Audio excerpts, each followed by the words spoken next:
Some say music brings people together and transcends time. Meet the couple who has been inseparable for 4 decades. Their love story begins at the start of punk rock and continues to this day. But they're not just a couple of headbangers. Dylan Sanders has saved us a front row seat. 1, 2, 3, 4. We're not in the mold of the normal fan base. Meet Dennis Anderson and Lois Callert. It's not screaming teenage girls or teenage guys running up to a celebrity. We look like we shouldn't be at the gig in the first place. He's a retired cameraman, and she worked for an architectural firm, but their life's passion has been rock and roll.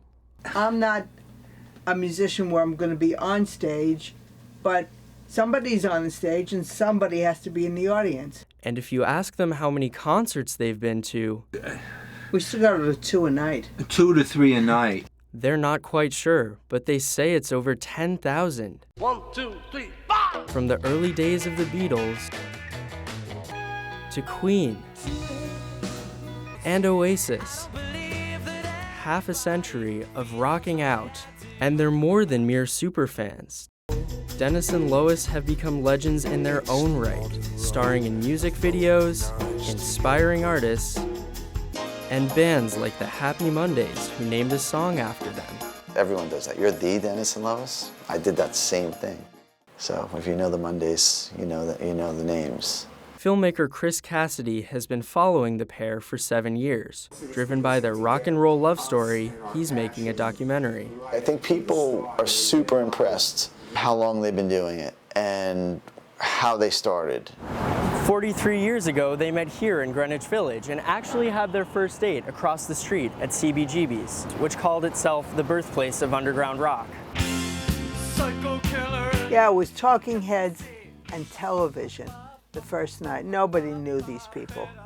We went into this dirty bar, sat down. Lou Reed, who a lot of people didn't know, he was back there shooting pool, and I was like, this was sort of cool. After that first night, they became a couple and club and concert regulars, meeting up-and-coming punk bands like the Ramones. When punk started, it wasn't popular, so the people who were there all felt that they had a mutual bond. Real friendships developed. They traveled with the Ramones and sold t-shirts at gigs. Lois even sewed Joey Ramone's pants, which they have, along with thousands of music and pop culture memorabilia. The collection has taken over their Long Island home.